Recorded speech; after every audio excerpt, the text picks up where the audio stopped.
When I was around 9 years old, my parents left me home alone for the first time. It wasn't overnight or anything dramatic, just a quick dinner run. They told me they'd be back in under an hour. I remember nodding confidently, pretending I wasn't nervous, because I didn't want them to think I wasn't mature enough. The moment their car pulled out of the driveway, the house felt different. It wasn't silent. It was too quiet. Every sound felt louder than it should have been. The refrigerator humming, the ticking clock in the hallway, the faint buzzing from the ceiling light.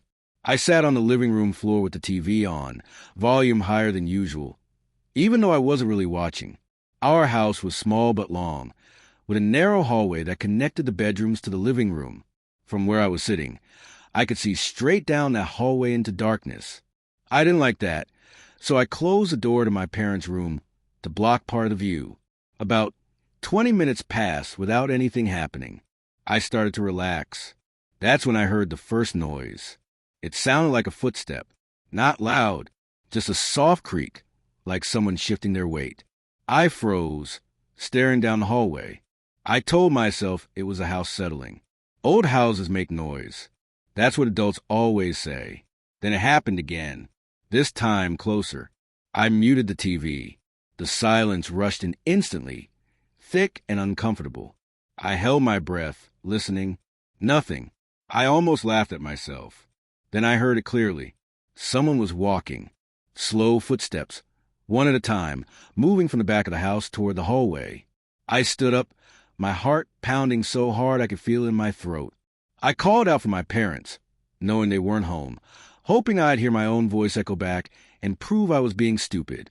No answer. The footsteps stopped. I stayed frozen for what felt like forever. Then I heard something else. Breathing, not mine. It was shallow, uneven, like someone trying to stay quiet. It was coming from the hallway. I ran into the bathroom and locked the door. I didn't think. I just reacted. I climbed onto the toilet seat, so my feet wouldn't be visible under the door, and sat there, hugging my knees, staring at the doorknob. That's when I heard the whisper. It was soft, almost gentle. Hello. I covered my mouth with both hands. My entire body felt like it was vibrating. Whoever it was didn't knock. They didn't try the door. They just stood there, breathing right outside. Minutes passed, maybe longer. I don't know. Time felt broken. Eventually, I heard footsteps moving away, slowly, toward the front of the house. Then the front door opened and closed. I waited until my legs went numb before I unlocked the bathroom door. The house was exactly the same as before. No signs of anyone. No open windows. Nothing missing. When my parents came home, I told them everything. They searched the house. They found nothing. No one believed me. Years later, when we moved out, the new owners found a crawlspace access behind the hallway wall. It had been open. I was 10 years old when my parents started trusting me to stay home alone during the day. Unlike nighttime, daytime alone felt safer. The sun was out, neighbors were nearby, and nothing bad was supposed to happen when it was light outside. At least that's what I believed back then. It was a Saturday afternoon in the summer. My parents had gone grocery shopping and told me they'd be gone for about an hour. I was sitting in my room playing on the floor, building something with toy cars, when I heard the doorbell ring. That didn't scare me at first. People rang doorbells all the time. Delivery drivers, neighbors, sometimes kids asking if friends had come out to play. I stood up and walked to the front door, but instead of opening it, I looked through the peephole like my parents had taught me. There was a man standing there. He looked normal. Middle-aged, baseball cap, plain clothes. He was holding a clipboard. I remember thinking he looked like someone who worked for the electric company or something similar. He rang the bell again, then knocked lightly. I didn't answer. After a few seconds, he spoke through the door. His voice was calm and polite. "Hey, buddy, I'm here to check the meter. Your parents home?" I froze. My parents had told me never to say I was home alone. I remembered that very clearly. I stayed silent, hoping he'd leave. Instead, I heard him sigh. "It'll just take a minute," he said. "I just need to step into the backyard." That's when I felt my stomach drop. Our backyard was fenced. The only way in was through the gate on the side of the house, or through the house itself.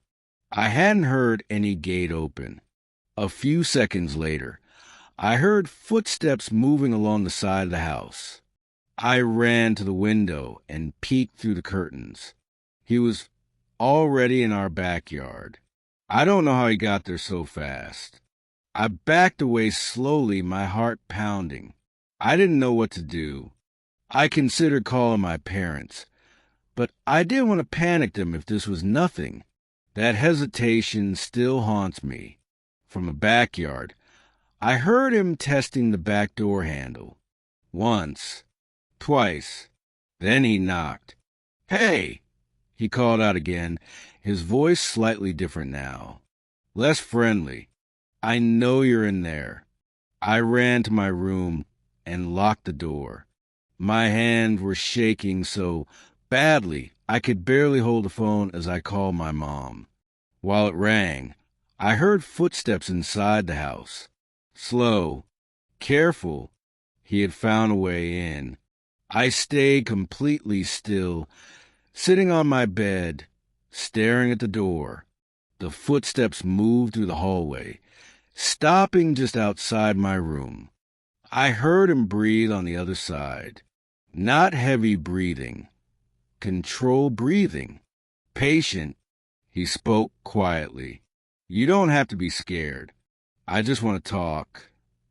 I didn't answer. Minutes passed. I don't know how many. Eventually, I heard sirens in the distance. My mom must have called for help. The footsteps moved quickly toward the back of the house, then disappeared. The police never found him. Years later, my dad told me they found fresh fingerprints on the inside of the back door.